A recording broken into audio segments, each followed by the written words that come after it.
वाटतं एकनाथ शिंदेकडे सुद्धा त्यांना अपेक्षित तसं BMC मध्ये यश मिळालेलं नाही आणि म्हणजे जे यश ठाण्यात मिळालं किंवा इतर भागांमध्ये मिळालं MMR मध्ये तसं त्यांना इथं मुंबईत मिळालं नाही. आणि त्याचं जे काय कारण असेल की ज्या पद्धतीचं नेतृत्व मुंबईतल्या एखाद्या नेत्यानं करायला हवं होतं BMCत, त्या ताकदीनं एखाद वेळेला तसं नेतृत्व इथं झालं नाही फोकस BMC करून. आता ती जबाबदारी तुम्ही आल्यानंतर तुमच्याकडे येणार का आणि तुम्ही ती करून देणार का त्यांना? बघा, मी तर आता घटनात्मक पदावरती आलोय, पण पक्ष संघटना म्हणून जिकडे ज्या ज्यावेळी गरज असते त्या व्यासपीठावरती ती मुंबई असो, पुणे असो, महाराष्ट्रातल्या इतर राज्य जिल्ह्यामध्ये असो, आता यवतमाळचे जसं उदाहरण मोठ्या प्रमाणावरती गवळी समाज आहेत किंवा संघटित समाज आहेत, कामगार क्षेत्र आमचा हा राज्यभरापर्यंत आहे. तर जे जबाबदारी असेल ती पार पाडण्यात येईल, कारण शेवटी ज्या पक्षामध्ये आलो तो पक्ष वाढला तरच आम्ही वाढणार आहोत. ही भूमिका घेऊनच आम्ही काम करत. हा एक नक्की आहे, आपल्या चॅनलच्या माध्यमातून हे बरवलं की परिश्रम घेण्याची जिद्द मी श्रीकांतच्या आणि त्यांच्यावर आजही ते ॲडमिट झालेत.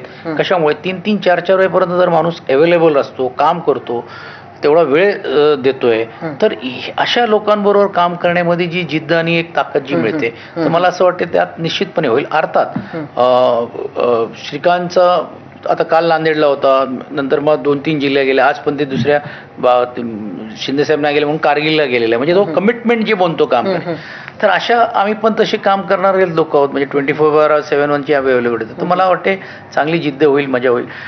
पण एक गोष्ट नक्की आहे की ह्याच्यामध्ये असंही विश्लेषण करावं लागणार आहे राज्यभरामध्ये की संघटनात्मक कार्य करत असताना नेते करतायत ते खाली कार्यकर्ते करून ती खाली संघटना मजबूत आहे की नाही. आता अनेक वेळा माझा अनुभव असा आहे, कारण मी 15 वर्ष सत्तेमधल्या असलेला आमदार आहे.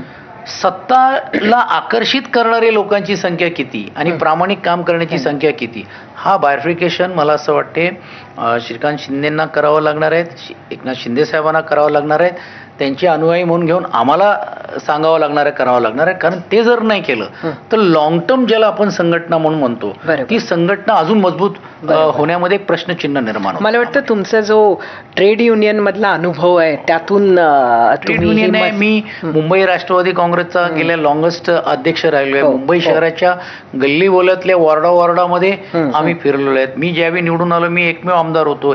मी नंतर 2 केले, मग 4 आमदार झाले. महानगरपालिकेमध्ये आपली संख्या कमी होती ती वाढत गेली. म्हणजे अशा असंख्य केल्यानंतर पण संघटनात्मक जे कौशल्य आपण म्हणतो ते कार्यकर्त्यांच्या माध्यमातून आलो. कारण कसं आहे, तुम्हाला पेशन्स राहावं लागतं, अवेलेबल राहावं लागतो, दिवस रात्र त्यांच्यासाठी छोट्या छोट्या गोष्टीला त्यांना असं एक मॉरल सपोर्ट द्यावा लागतो. आणि ते काम मी पुणे जिल्ह्याचा संपर्क प्रमुख आणि मुंबईत केलं. नक्कीच. आणि मला वाटतं शिंदेंनी तुम्हाला स्वतःकडे घेण्यासाठी हा एवढा मोठा प्रयत्न का केला, त्याचं उत्तर तुमच्याच ह्या उत्तरात दडलंय असं मी म्हणेन. तुम्हाला जी ऑफर त्यांनी दिली उपसभापतीची आणि